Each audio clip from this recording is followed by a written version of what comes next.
안녕하세요. Facts and Study from the beginning to 600CE를 다루는 두 번째 강의 시간입니다. Facts and Study 라고 이름을 써보니까 이 사람 생각이 나요. E.H. Carr. 유명한 역사학자죠. 이 사람이 무슨 얘기를 했냐면 역사란 과거와 현재 사이의 대화이다 라고 했어요. 그래서 과거가 의미하는 것은 과거의 역사적인 사실들이고 현재가 의미하는 것은 역사가가 어떤 의식을 가지고 과거를 바라보느냐 하는 해석을 의미를 하는 거죠. 그래서 과거와 현재 사이의 대화라는 것은 결국 역사가가 과거의 사실을 어떻게 바라보느냐, 어떤 의미를 주느냐 하는 건데, 그래서 팩트는 과거고 스터디는 이것을 어떻게 바라보느냐 하는 건데, 우리가 지난 첫 번째 강의 시간에요. 렉처 1 시간에 인간이 석기시대 어느 한 시점에서 농경을 시작을 했어요. 농경을 시작을 했어요. 이것은 객관적인 사실이죠. 어느 시점에 인류가 메소포타미아의 어느 지역에서 처음으로 씨를 뿌려서 수확을 거두기 시작했어요. 이것 자체는 아무 의미가 없어요. 그런데 이것이 이후에 인류의 문명을 탄생시키게 되는 가장 중요한 기반이 되는 그런 사건이다 라고 현재의 사람들이 인식을 해요. 그리고 그 인식을 Neolithic Revolution 이라는 용어를 가지고서 표현을 해줬어요. 이것은 스터디죠. 현재의 사람들이 과거를 바라보는 그런 관점이고 그 연구하는 어떤 그 방식이죠.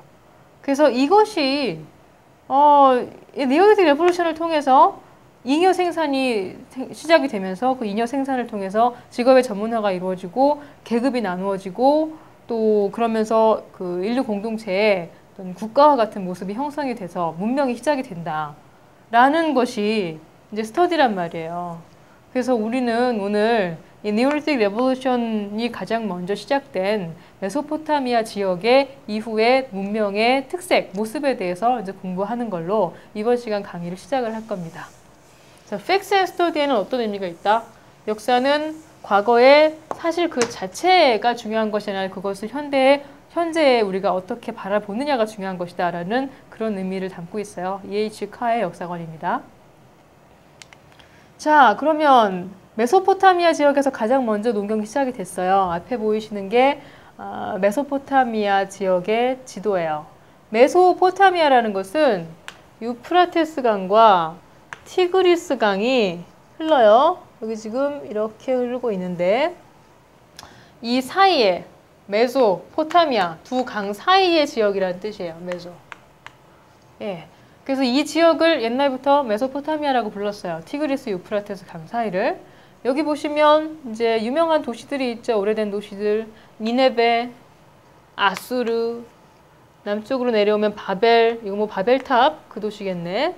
그 다음에 우르, 니프루, 수사 이런 도시들이 고대의 도시들이 쫙 이 강 주변으로 위치하고 있는 것을 볼 수 있어요. 자, 메소포타미아에서 농경과 더불어서 가장 먼저 문명이 시작이 됐어요. 그 문명을 일으킨 사람들은 수메르 민족입니다.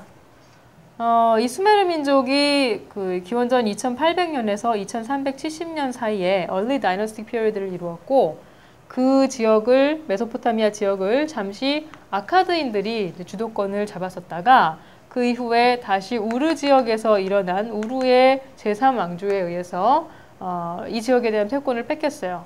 기원전 2000년경 전후의 일이에요. 그랬다가 아모리스라는 그 민족에 의해서 바빌로니아라는 나라가 1900년, 기원전 1900년에 생겨나요. 이 바빌로니아가 바로 이제 고대 바빌로니아죠. 근데 이후에 바빌로니아라는 이름을 가진 나라가 또 한 번 나오기 때문에 구분해주기 위해서 올드 바빌로니아라고 썼어요.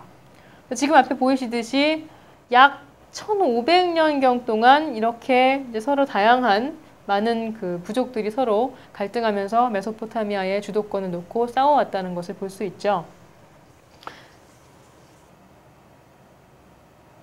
예, 그런데 이렇게 다양한 민족들이지만 이제 같은 지역에서 이제 비슷한 문화를 이루고 살았기 때문에 우리는 이 사람들이 전부 메소포타미안 시빌리제이션을 이루는 사람들로 볼 수가 있어요.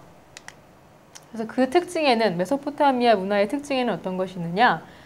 예, 프리히스토리와 히스토리를 나누는 기준이 뭐라고 그랬었어요? 예, 기록이 있느냐 없느냐 하는 건데 우리가 지금 배우는 이 수메르 시대부터는 프리히스토리가 아니라 히스토리예요. 왜냐하면 이때는 문자가 발명이 돼서 그 시대에 관한 기록을 사람들이 남겼기 때문에 이때 문자가 큐니어폼 스크립트입니다. 큐니어폼, 쐐기, 뭐 일종의 못이죠. 그래서 이 못자국을 다양하게 만들어가지고 그걸로 문자를 표현을 했어요. 그리고 또 이 시대 사람들은 섹사제시멀 시스템을 가지고 있었는데 60진법이죠.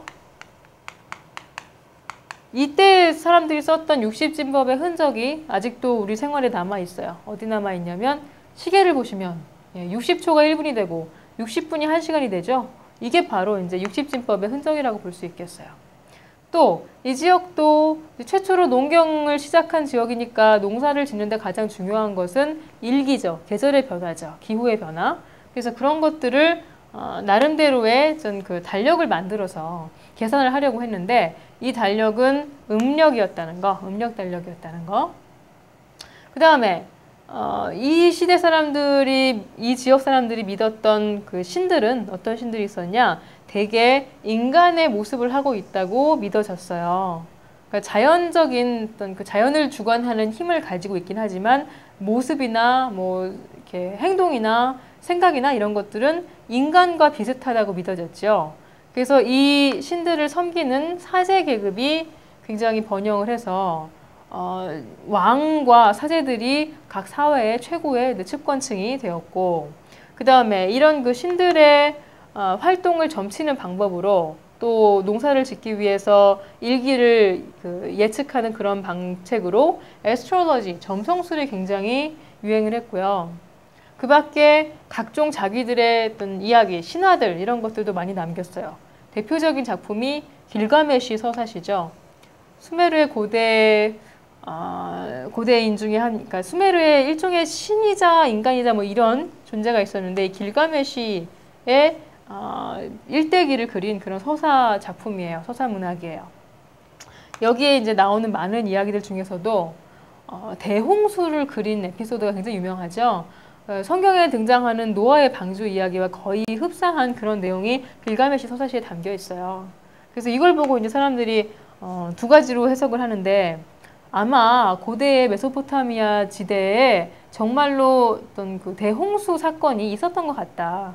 그래서 여기에 대한 기억이 길가메시 서사시에도 등장을 하고 또 성경에도 노아의 방주라는 그 이야기로 등장을 하는 것이다. 그런 식으로 이제 해석을 하곤 하죠. 그래서 과학자들이 이때 홍수가 있었는지 없었는지를 예측하기 위해서 굉장히 많은 노력을 하고 있어요. 또 이 시대 사회의 모습을 보여주는 가장 대표적인 자료는 함무라비 법전이 아닐까. 함무라비 법전. 함무라비는 이제 고대 바빌로니아의 왕들 중에 이제 유명한 왕인데 왜 유명하냐면 이 사람 시대에 법전이 쓰여졌어요. 법전이. 법전이라는 것은 그 사회가 돌아가는 규칙을 설명을 해놓은 거잖아요. 법전이 별게 아니고요. 이 앞에 나와 있는 이 거대한 비석 있죠. 이 돌로 된 이 조각이 이게 바로 함무라비 시대에 만들어진 법전이에요.